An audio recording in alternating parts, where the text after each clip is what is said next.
ഒരു അമ്മയാകുന്നതിന് മുമ്പ് അവൾ ഒരു ദാസിയായിരുന്നു. ദൈവകൃപ അവളിൽ വരുന്നതിന് മുമ്പ് അവൾ ആരാലും അറിയപ്പെടാത്ത വെറുമൊരു ഈജിപ്ഷ്യൻ സ്ത്രീ മാത്രമായിരുന്നു. സ്വന്തം കുഞ്ഞിനെയും കൊണ്ട് തകർന്ന ഹൃദയവുമായി ഹാഗാർ മരുഭൂമിയിലൂടെ ലക്ഷ്യമില്ലാതെ അലഞ്ഞു നടന്നു. മനുഷ്യർ ഹാഗാറിനെ അവഗണിച്ചു. പക്ഷെ ദൈവം അവളെ മറന്നില്ല. മരുഭൂമിയിലെ കത്തുന്ന ചൂടിലും കൊടും നിശബ്ദതയിലും ഓരോ ചുവടും അവസാനത്തേതാണെന്ന് അവൾക്ക് തോന്നിയിരിക്കാം. പക്ഷേ സ്വർഗം അതിന്റെ ചെവി തുറന്നു. അവളുടെ നിലവിളി കേട്ടു. ഇത് 2 തവണ മരുഭൂമിയിലേക്ക് പുറത്താക്കപ്പെട്ട ഹാഗാറിന്റെ പ്രവാസത്തിന്റെ കഥ മാത്രമല്ല, എല്ലാം കാണുന്ന ഒരു ദൈവത്തിന്റെയും കരയുന്ന ഒരു അമ്മയുടെയും ദൈവിക വിധി മൂലം ചരിത്രത്തിന്റെ താളുകളിൽ ഇടം പിടിച്ച ഒരു കുട്ടിയുടെയും കഥയാണിത്. വഞ്ചന, അതിജീവനം, ദൈവിക ഇടപെടൽ. ഹാഗാറിന്റെയും ഇസ്മായിലിന്റെയും തിരസ്കരണത്തിലൂടെയും അതിജീവനത്തിലൂടെയും വീണ്ടെടുപ്പിലൂടെയുമുള്ള ഒരു യാത്രയിലേക്ക് സ്വാഗതം.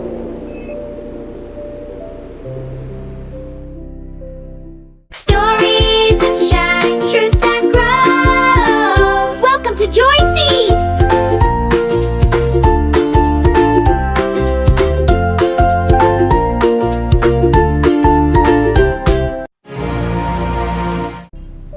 എന്നാൽ കഥയിലേക്ക് കടക്കുന്നതിന് മുമ്പ് നമ്മൾ മനസ്സിലാക്കേണ്ട മറ്റൊന്നുണ്ട്. ഒരു ഈജിപ്തുകാരിയായ വേലക്കാരി സ്ത്രീ അബ്രഹാമിന്റെയും സാറായിയുടെയും വീട്ടിൽ എങ്ങനെ എത്തി? അതിനുത്തരം കിട്ടണമെങ്കിൽ നമുക്ക് കുറച്ചുകൂടെ പിന്നോട്ട് സഞ്ചരിക്കേണ്ടി വരും. അന്ന് അബ്രഹാം അബ്രാമും സാറ സാറായിയും ആയിരുന്നു. അബ്രാമിനോട് ദൈവത്തിന്റെ ശബ്ദം ആദ്യമായി സംസാരിച്ചത് അവന് 75 വയസ്സുള്ളപ്പോൾ ആയിരുന്നു. നീ നിന്റെ ദേശത്തെയും നിന്റെ ജനത്തെയും നിന്റെ പിതൃഭവനത്തെയും വിട്ട് ഞാൻ നിന്നെ കാണിക്കുന്ന ദേശത്തേക്ക് പോക. ഞാൻ നിന്നെ ഒരു വലിയ ജാതിയാക്കും. ഞാൻ നിന്നെ അനുഗ്രഹിക്കുകയും നിന്റെ പേര് വലുതാക്കുകയും ചെയ്യും. നിന്നിലൂടെ ഭൂമിയിലെ സകല കുടുംബങ്ങളും അനുഗ്രഹിക്കപ്പെടും. അബ്രാം അനുസരിച്ചു. ഹാരാനിലെ സുഖസൗകര്യങ്ങൾ ഉപേക്ഷിച്ച് ഭാര്യ സാറായിയെയും അനന്തരവൻ ലോത്തിനെയും അവനുള്ളതെല്ലാം എടുത്തും കൊണ്ട് അജ്ഞാതമായ ആ സ്ഥലത്തേക്ക്, ദൈവം വാഗ്ദാനം ചെയ്ത ദേശമായ കനാനിലേക്ക് അബ്രാം യാത്ര ചെയ്തു. അബ്രാം കനാനിൽ പ്രവേശിച്ചപ്പോൾ ദൈവം വീണ്ടും അവന് പ്രത്യക്ഷപ്പെട്ടു. ദൈവം അബ്രാമിനോട് പറഞ്ഞു, നിന്റെ സന്തതികൾക്ക് ഞാൻ ഈ ദേശം കൊടുക്കും. അബ്രാം അവിടെ ഒരു യാഗപീഠം പണിതു. യഹോവയുടെ നാമം വിളിച്ചപേക്ഷിച്ചു. അവന്റെ ഹൃദയം പ്രത്യാശയാൽ നിറഞ്ഞിരുന്നു. ദൈവം സംസാരിച്ചു. അബ്രാം വിശ്വസിച്ചു. എന്നാൽ താമസിയാതെ വാഗ്ദത്ത ഭൂമി ക്ഷാമത്തിന്റെ ഒരു ദേശമായി മാറി. കനാനിൽ അതികഠിനമായ ഒരു ക്ഷാമം വന്നു. ഭൂമി ഉണങ്ങി, വിളകൾ വാടി, ജനം നിരാശയിലായി. അങ്ങനെ അബ്രാം ഒരു പ്രയാസകരമായ തീരുമാനമെടുത്തു. അവനും സാറായിയും കനാൻ വിട്ട് തെക്കോട്ട് ഈജിപ്തിലേക്ക് യാത്ര തിരിച്ചു. സമൃദ്ധമായ ആ ദേശത്ത് ഭയത്തോടെ അവർ അഭയം തേടി. അവർ ഈജിപ്തിൽ എത്താറായപ്പോൾ അബ്രാം സാറായിയോട് പറഞ്ഞു, നീ സുന്ദരിയായ ഒരു സ്ത്രീയാണ്.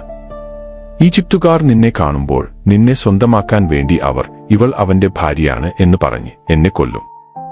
അതുകൊണ്ട് ദയവായി നീ എന്റെ സഹോദരിയാണെന്ന് പറയണം. അങ്ങനെ ചെയ്താൽ നിന്റെ നിമിത്തം എനിക്ക് നന്മ ലഭിക്കും, എന്റെ ജീവൻ രക്ഷിക്കപ്പെടുകയും ചെയ്യും. സാറായി സമ്മതിച്ചു. അബ്രാം ഭയപ്പെട്ടതുപോലെ ഈജിപ്തുകാർ അവളുടെ സൗന്ദര്യം കണ്ട് അവളെ ഫറവോന്റെ കൊട്ടാരത്തിലേക്ക് കൊണ്ടുപോയി. അവൾ അബ്രാമിന്റെ സഹോദരിയാണെന്ന് വിശ്വസിച്ച ഫറവോൻ അവൾക്ക് വേണ്ടി അബ്രാമിനോട് നന്നായി പെരുമാറി.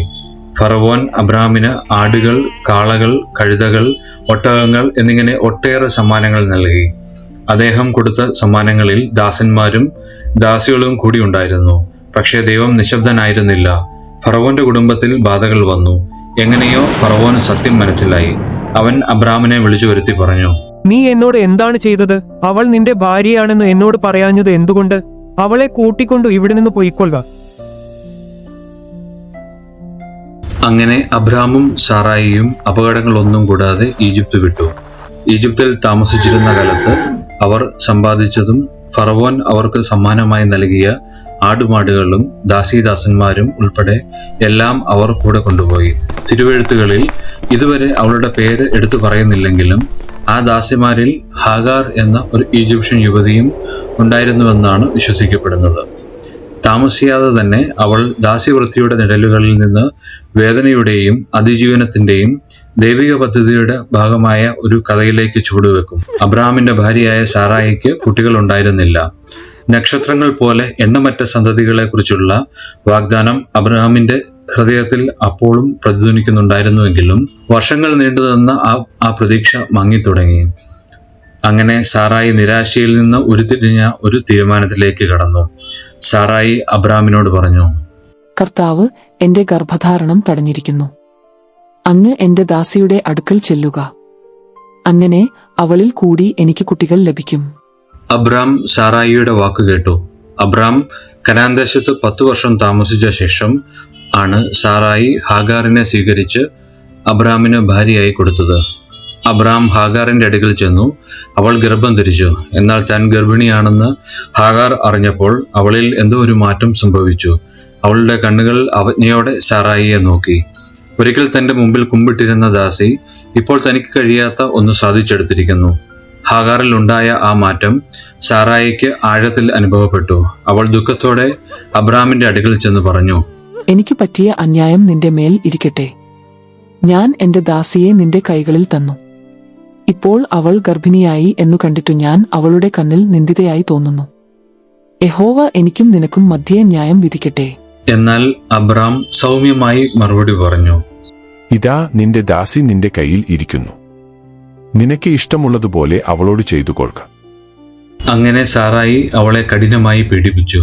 സാറായിയുടെ പീഡനം സഹിക്കവയ്യാതെ ഹാഗാർ മരുഭൂമിയിലേക്ക് ഓടിപ്പോയി. അവിടെ ശൂര്യന് പോകുന്ന വഴിയരികിലുള്ള ഒരു നീർ ഉറവയുടെ അരികെ കർത്താവിന്റെ ദൂതൻ അവളെ കണ്ടെത്തി. സാറായിയുടെ ദാസിയായ ഹാഗാറെ, നീ എവിടെ നിന്നാണ് വരുന്നത്? എവിടേക്കാണ് പോകുന്നത്? ഭയഭക്തിയോടെ ഹാഗാർ ആകാശത്തേക്ക് കണ്ണുയർത്തി ഇങ്ങനെ മന്ത്രിച്ചു, എന്റെ യജമാനത്തി സാറായിയുടെ മുമ്പിൽ നിന്നു ഞാൻ ഓടിപ്പോകുന്നു. നിന്റെ യജമാനത്തിയുടെ അടുക്കൽ മടങ്ങിച്ചെന്ന് അവൾക്കു കീഴടങ്ങിയിരിക്ക. ഞാൻ നിന്റെ സന്തതിയെ ഏറ്റവും വർദ്ധിപ്പിക്കും. അത് എണ്ണിക്കൂടാതെ വണ്ണം പെരുപ്പമുള്ളതായിരിക്കും. നീ ഗർഭിണിയല്ലോ, നീ ഒരു മകനെ പ്രസവിക്കും. യഹോവ നിന്റെ സങ്കടം കേൾക്കുകൊണ്ട് അവന് ഇഷ്മായേൽ എന്നു പേർ വിളിക്കണം. അവൻ കാട്ടുകഴുതയെപ്പോലെയുള്ള മനുഷ്യൻ ആയിരിക്കും. അവന്റെ കൈ എല്ലാവർക്കും വിരോധമായും എല്ലാവരുടെയും കൈ അവന് വിരോധമായും ഇരിക്കും. അവൻ തന്റെ സകല സഹോദരന്മാർക്കും എതിരെ പാർക്കും. തന്നോട് സംസാരിച്ച യഹോവയ്ക്ക്, ദൈവമേ, നീ എന്നെ കാണുന്നു എന്ന് അവൾ പേർ വിളിച്ചു. എന്നെ കാണുന്ന ദൈവം എന്നതിന്റെ എബ്രായ പദം എൽ റോയി എന്നാണ്. അവൾക്കത് അവളുടെ കണ്ണുനീരും വേദനയും കണ്ട ദൈവമായിരുന്നു. അങ്ങനെ അവൾ ആ കിണറിന് ബേർ ലഹയി റോയി എന്നു പേരിട്ടു. എന്നെ കാണുന്ന ജീവനുള്ളവന്റെ കിണർ. ഖാദേശിനും ബേരദിനും ഇടയിലാണ് ഈ കിണർ സ്ഥിതി ചെയ്യുന്നത്. അങ്ങനെ ഹാഗാർ മടങ്ങിപ്പോയി. കുറച്ചു കാലങ്ങൾക്ക് ശേഷം അവൾ അബ്രാമിന് ഒരു മകനെ പ്രസവിച്ചു. അബ്രാം കുഞ്ഞിന് ദൈവം കേൾക്കുന്നു എന്നർത്ഥമുള്ള ഇസ്മയേൽ എന്നു പേരിട്ടു. ഹാഗാർ ഇസ്മയേലിനെ പ്രസവിച്ചപ്പോൾ അബ്രാമിന് 86 വയസ്സായിരുന്നു. വർഷങ്ങൾ കടന്നുപോയി. ഇസ്മയേൽ ഇപ്പോൾ വളർന്ന് ഒരു വലിയ കുട്ടിയായിരിക്കുന്നു. വൃദ്ധനായ അബ്രാം തന്റെ മകനെ, ഈജിപ്തുകാരിയായ ദാസി ഹാഗാറിൽ ജനിച്ച ആ കുട്ടിയെ അഭിമാനത്തോടെ നോക്കി. അബ്രാം ഇസ്മയേലിനെ അതിയായി സ്നേഹിച്ചിരുന്നുവെങ്കിലും ദൈവത്തിന്റെ ഉടമ്പടി വാഗ്ദാനം ഇതുവരെ നിറവേറ്റപ്പെട്ടിരുന്നില്ല. പിന്നെ അബ്രാമിന് 99 വയസ്സുള്ളപ്പോൾ കർത്താവ് ഒരിക്കൽ കൂടി അദ്ദേഹത്തിന് പ്രത്യക്ഷപ്പെട്ടു. ഞാൻ സർവശക്തിയുള്ള ദൈവം ആകുന്നു.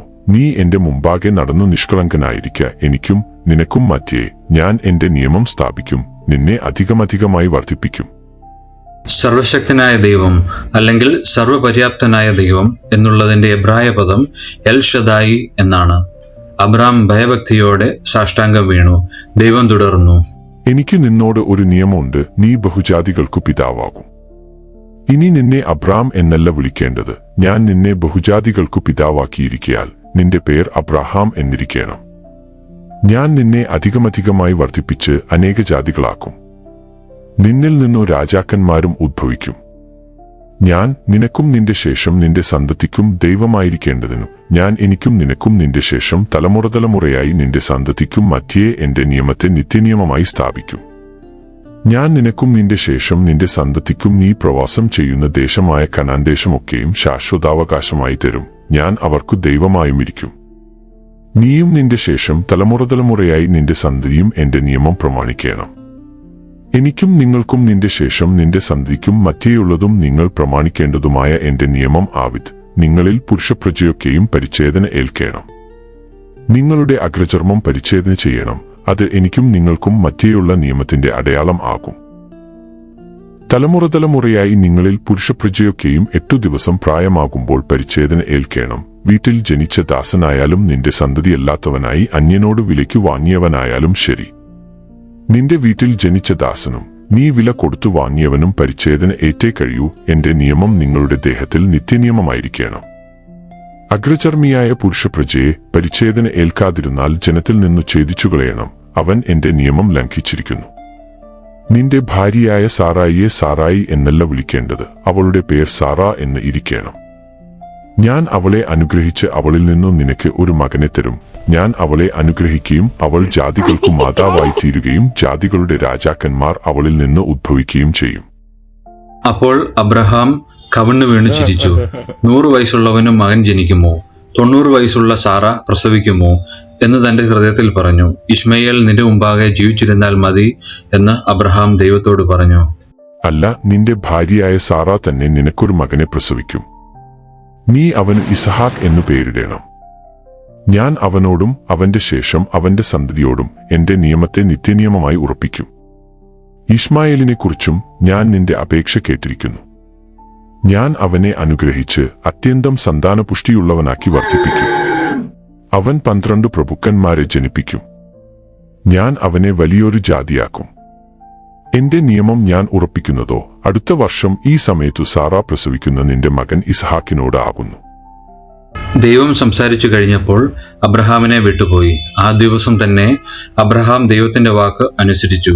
അവൻ തന്റെ മകൻ ഇശ്മയേലിനെയും വീട്ടിൽ ജനിച്ച എല്ലാ പുരുഷന്മാരെയും പണം കൊടുത്തു വാങ്ങിയ എല്ലാ ദാസന്മാരെയും കൂട്ടി ദൈവം കൽപ്പിച്ചതുപോലെ എല്ലാവരെയും പരിശോധന ചെയ്തു. പരിശോധനയേറ്റപ്പോൾ അബ്രഹാമിന് 99 അദ്ദേഹത്തിന്റെ മകനായ ഇശ്മയേലിന് 13 വയസ്സായിരുന്നു. അങ്ങനെ അബ്രഹാമും ഇസ്മയേലും അവന്റെ കീഴിലുള്ള എല്ലാ പുരുഷന്മാരും ദൈവവുമായുള്ള ഉടമ്പടിയാൽ അടയാളപ്പെടുത്തപ്പെട്ടു. ദൈവിക വാഗ്ദാനം വ്യക്തമാക്കപ്പെട്ടിരുന്നു. ഇസ്മയേൽ അനുഗ്രഹിക്കപ്പെടും, എന്നാൽ വാഗ്ദത്ത പുത്രൻ ഇസഹാക്ക് ജനിക്കുവാൻ ഇരിക്കുന്നതേ ഉള്ളൂ. ഒടുവിൽ കാത്തിരിപ്പ് അവസാനിച്ചു. കർത്താവ് പറഞ്ഞതുപോലെ ദൈവം സാറായെ സന്ദർശിച്ചു. ദൈവം സാറായിക്ക് വാഗ്ദാനം ചെയ്തത് അവൻ നിറവേറ്റി. അവളുടെ വാർദ്ധക്യത്തിൽ സാറ ഗർഭം ധരിച്ചു. അബ്രഹാമിന് ഒരു മകനെ പ്രസവിച്ചു. സാറ പ്രസവിച്ചപ്പോൾ അബ്രഹാമിന് 100 വയസ്സായിരുന്നു. അവർ ആ കുട്ടിക്ക് ചിരി എന്നർത്ഥമുള്ള ഇസഹാക്ക് എന്ന് പേരിട്ടു. 8 ദിവസങ്ങൾക്ക് ശേഷം ദൈവം കൽപ്പിച്ചതുപോലെ അബ്രഹാം ഇസഹാക്കിനെ പരിച്ഛേദന ചെയ്തു. ദൈവം ഉണ്ടാക്കിയ ഉടമ്പടിയിൽ അവനെ മുദ്രയിട്ടു.